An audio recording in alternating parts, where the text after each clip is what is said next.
tal amigos? ¿Cómo están? Espero que se encuentren muy bien. Les saluda Alex Hernández. Doy la bienvenida una vez más a mi podcast. Yo sé que ha pasado ya su buen tiempo desde la última vez que nos vimos y escuchamos, lo sé. Pero bueno, ¿qué les digo? Ustedes saben esto de estar trabajando, estudiando y tratando de buscar un espacio para medio vivir en el proceso. No es que antes no tuviese trabajo, pues, sino que tenía un horario totalmente diferente. Además que agarrado algunos compromisos ahí que me tiene aquí un poco full. Que eso es lo bueno de estar ocupado, ¿no?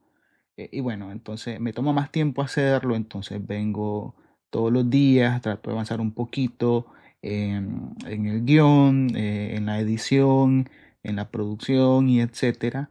Y bueno, toma su tiempo, pero bueno.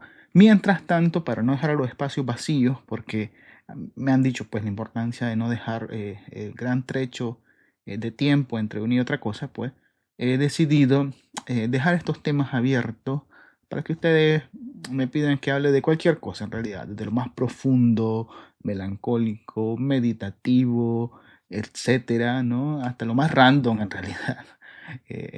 Ya ustedes me han sugerido un par de ideas. em, quiero ir juntando también para tener contenido en adelante. Y bueno, pues ahí ustedes lo van a ver. Y espero que sea de su agrado también, en realidad. Y bueno, así que sin más dilaciones, pues los dejo en este episodio número 18 ya, que se dice fácil, pero se llega de manera bien difícil. Y bueno, de este su podcast favorito, Catarsis Personal. Que lo disfruten.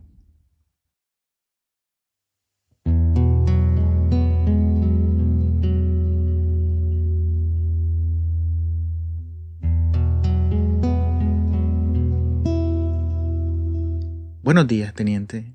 Capítulo 11. Nos quedamos. Después de escuchar la historia, la teniente Daniela se había quedado en silencio por un buen tiempo. Mandó a llamar a los oficiales para que me regresaran a la celda y me dijo que lo haríamos después. Ya estando de regreso en el módulo, Pedrito Vázquez estaba hablando con don Hugo y apenas llegué, como siempre, me preguntaron de lo que me habían preguntado en la entrevista. Yo les conté lo que había pasado y entonces Pedro nos contó que a él le habían preguntado por nosotros dos. Que qué hablábamos nosotros, si estábamos planeando hacer algo o si hablábamos de política, de la oposición. Pedrito le respondió que nosotros siempre hablábamos de lo mismo, que él hablaba de su finca, de sus siembros, de sus pollos, de su señora y de que cuando saliera se iba a casar con ella. Riéndose, Pedrito nos contó que cuando le preguntaron por nosotros, él dijo que no sabría decirle porque nosotros hablábamos como en ruso de vez en cuando y entonces nos pusimos a reír. Al día siguiente volví a entrevista y esta vez la teniente Daniela me dijo que se había quedado intrigada por la historia del día anterior y que le siguiera contando lo que había pasado después, porque ella me había preguntado específicamente por la salida y que yo le salí con otro cuento. Tiene que ser más paciente, teniente, le dije. Para entender lo que se siente salir de la cárcel, tiene que entender primero lo que se siente estar aquí. Usted cuando se va a su casa no piensa ni por un momento en los seres humanos que ustedes tienen encerrados aquí como animales. ¿No le causa algo cuando sale ver en el portón a los familiares preguntando por nosotros? Cuando está con su familia en Navidad, en Año Nuevo, en su cumpleaños, ¿no cree que nosotros también y nuestros familiares queremos lo mismo? ¿Cuán preparada tiene que estar una persona, como usted, teniente, para haber encerrado a seres humanos inocentes? ¿O usted sigue creyendo todavía que tiene sentado frente a usted a un delincuente? La teniente no dijo nada, solo acomodó su mascarilla, luego se la quitó por un momento, por primera vez desde que comenzó a entrevistarme. Luego se percató de eso y se la volvió a poner. Bueno, Quintanilla, ¿qué pasó luego? Contame, mientras ella acomodaba disimuladamente sus papeles.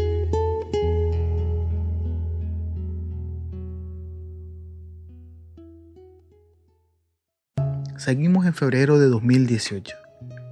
Luego de unos días después de ese enfrentamiento, finalmente recibimos visita. Desde el incidente no continuaron con el flujo de ida al juzgado. Seguramente no querían que los que fueran a juicio tuviesen la oportunidad de comunicar lo que había pasado.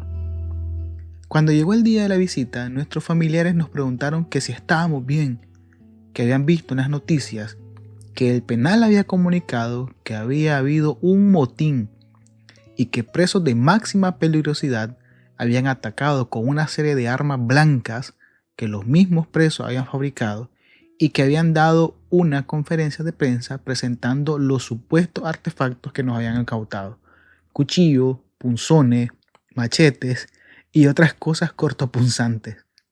Nosotros nos estábamos riendo de la capacidad de mentir que tenían los del penal, pero sobre todo, cómo ocultaron el hecho de que en realidad los habíamos atacado con pinol, avena y jabones. Cuando terminó la visita y nos quedamos solos con los guardias, que después de terminar cada visita, se ponían en una mesa a revisar una por una cada una de nuestras bolsas. Nosotros nos estábamos burlando de ellos. ¡Ay, pobrecitos! Se le fue pinol al ojo. Los atacamos con avena y nos seguimos riendo. Pasaron los días y nosotros nos seguíamos acomodando en el módulo nuevo, puesto que después del enfrentamiento ambos módulos, el 16.1 y 16.2, habían quedado prácticamente inservibles. El módulo 17.1 estaba nuevo de paquete, tanto así que el piso todavía manchaba de rojo todo. La paseada fue que los del módulo 16 también destruyeron el módulo 17.2 en el mismo enfrentamiento, y algunas lámparas no le servían y parte de ese módulo estaba oscura. El trato de los funcionarios había cambiado radicalmente. Los tiempos del pateasol se habían extendido, nos dejaban el agua casi todo el día y hasta apagaban la luz más tarde. Las paqueterías llegaban con más cosas de las que antes nos dejaban pasar. Nos llevaron libros, cartas y más juegos. Pasada una semana, la ausencia de viaje a juzgados nos tenía pensativos. Los juicios todavía no habían terminado, había muchos que estaban pendientes de sentencia, otros ya estaban condenados y otros estábamos a punto de recibirlo.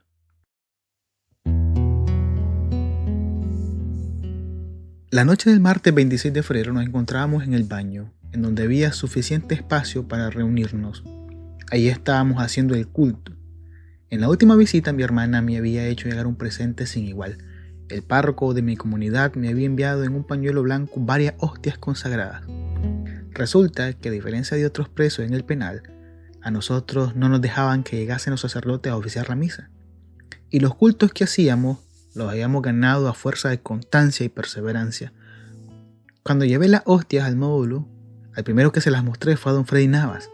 Él es muy devoto, creyente y había sido ministro de la comunión. Le dije que yo pensaba que era la persona más indicada para entregarlas. Así fue que el domingo 24 de febrero fue la primera vez que comulgamos en el penal y las hostias duraron hasta ese martes. Después del culto y de haber terminado los últimos cantos, alguien que no estaba en el culto entró corriendo a decirnos que los de la 300 estaban gritando. Unos se treparon a la pared que está en dirección a la 300, mientras yo me subí junto con otro al muro que divide el baño. En realidad era cierto, alguien estaba gritando.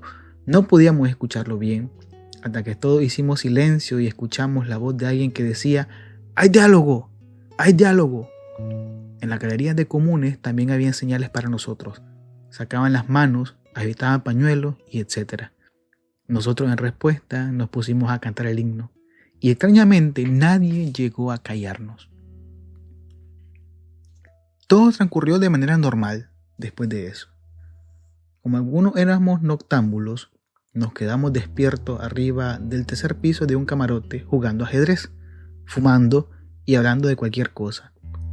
La madrugada estaba ya abrigándonos con el sereno cuando de repente escuchamos que se acercaban los microbuses que se ocupan para llevar a los presos a los juzgados, y llegaron varios de ellos. Todos los que dormían se despertaron y se juntaron cerca del portón. Otros seguíamos arriba del camarote del tercer piso. Primero se fueron al módulo 17.1 y a rato escuchamos que todos gritaron. Luego llegaron donde nosotros. El alcaide Alanís llegó con otros funcionarios de segundo rango. Se detuvo afuera del portón y dijo con voz fuerte: escuchen bien, a los que llame de la lista, agarren sus cosas si se las quieren llevar o las dejan, como ustedes quieran, pero se apuran. Y comenzaron a llamar a varios. arriba en el tercer camarote estábamos Dani, el bombero y yo. Mirábamos cómo avanzaban las páginas de la lista y supimos que no nos iban a llamar a todos. Casi que estábamos agarrados de la mano, orando en silencio, cuando de repente llamaron a Dani. Él nos quedó viendo y nos abrazó y nos dijo: después van ustedes, chavalos, después van ustedes, no se ahueven.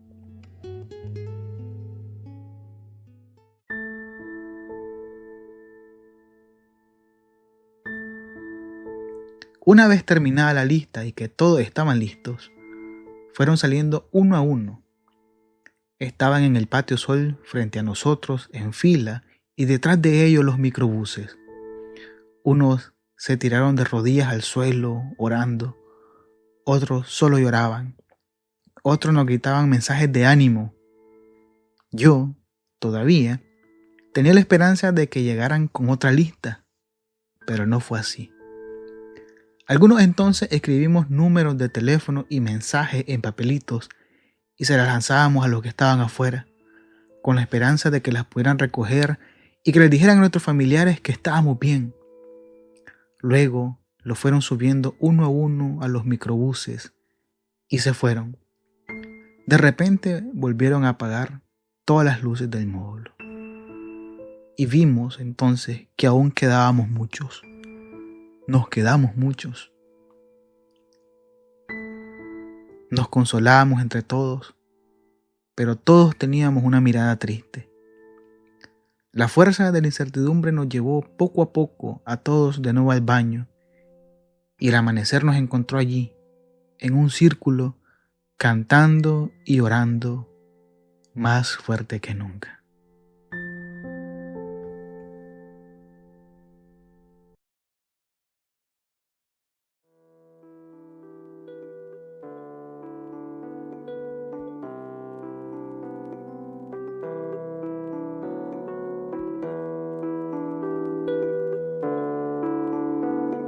Y bueno amigos, esto ha sido todo por hoy.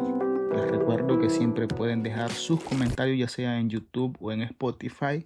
También en Spotify pueden ver el video y dejar sus comentarios por si no lo habían descubierto, no lo habían visto. Y bueno, pues, ¿qué les digo? Ya saben, como siempre, que los quiero un montón, que si se van a portar mal, se cuiden bien y que nos vemos en la próxima.